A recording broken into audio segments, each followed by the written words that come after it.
For sad tweet this week, I feel like it's been a while since I've done sad tweet, but we've got a few candidates. First, we got to talk about Ricochet, and we got to talk about Javon Evans. Ricochet of AEW and Javon Evans of NXT. They got into it this week on social media, and it was all prompted when a fan asked Ricochet what he thinks about Javon Evans. And Ricochet quote tweeted his response and said simply, "I'd squash him." Well, Evans saw this, and he responded with a series of tweets that have since been deleted. The old tweet and delete, writing, "My bad.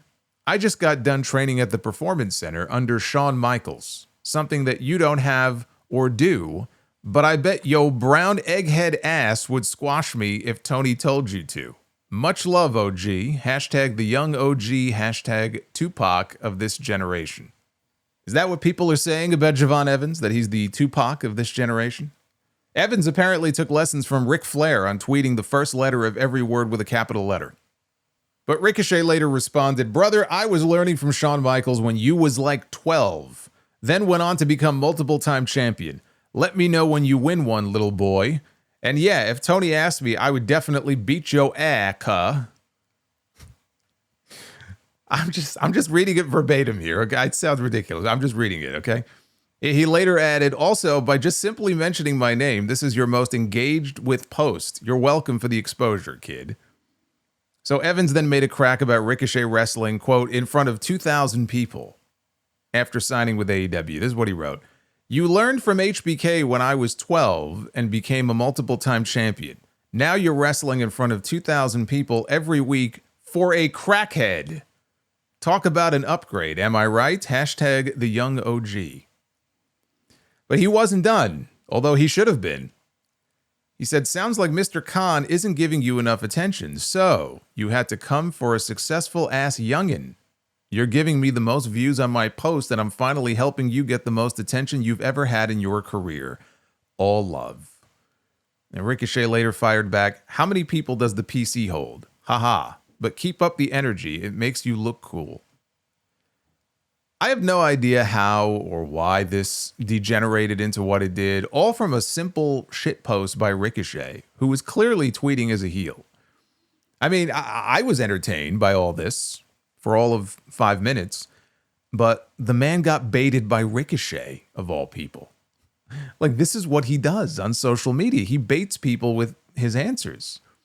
And Evans fell for it, hook, line, and sinker. I don't think it's very wise for Javon, as young as he is, working for a company that, as we were just reminded, has no problem releasing people en masse, to be calling the president of the second biggest wrestling company a crackhead. Because one day, he may be asking that crackhead for a job, and he may not like the answer that he gets. And I also don't get the whole wrestling in front of 2,000 people part from someone who routinely wrestles in front of crowds much smaller than 2,000 people. Like, they literally tape television every week in a building that probably doesn't fit more than 300 people. Like, what the fuck is this guy talking about? I don't know. I don't know. There's an arrogance to what he wrote that just made him look terrible. Like, we all say dumb shit when we're young.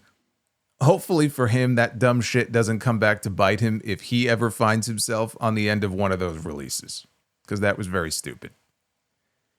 Then there's Shelton Benjamin, or should I say Benjamin Shelton. Not for anything that he said that was sad, but it's sad that it even had to be said in the first place, so I'm lumping it into sad tweet here. So, let me read you from this story here. After Hulk Hogan called him by the wrong name multiple times in interviews, Shelton Benjamin has issued a response.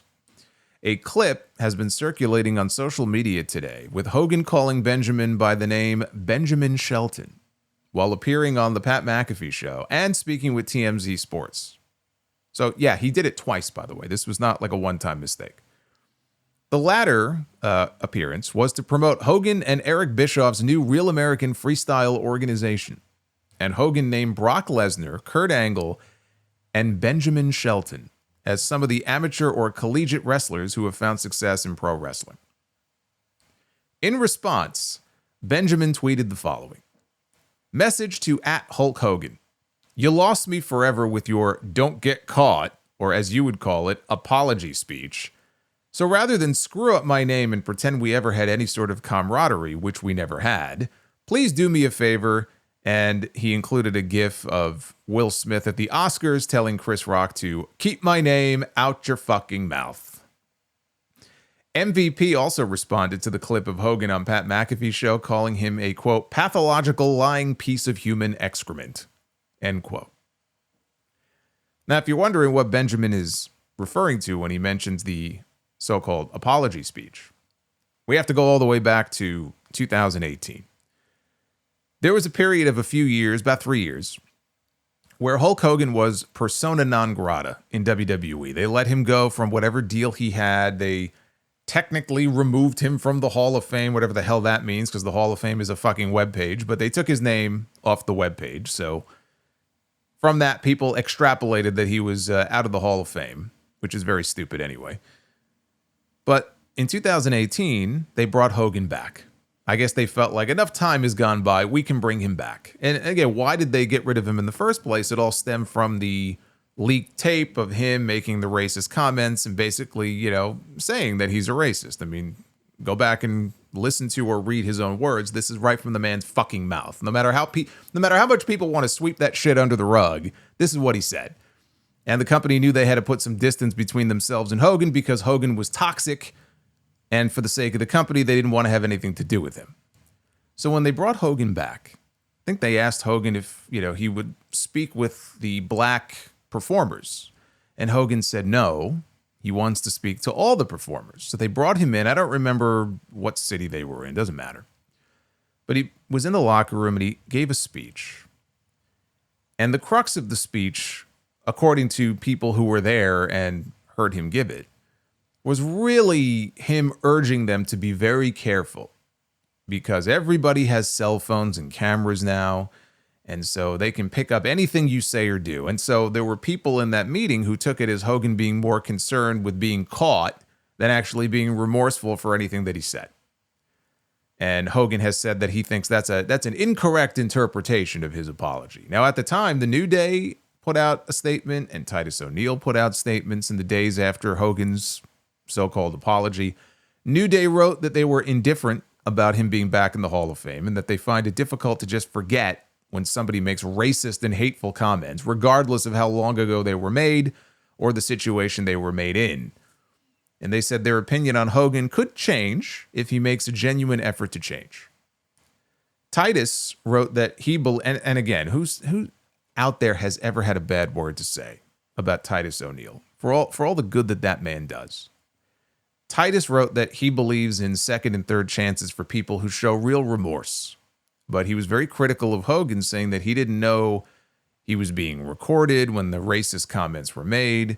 And he said Hogan's apology lacked true contrition, remorse, and a desire to change. So that is what Shelton's comment was in reference to.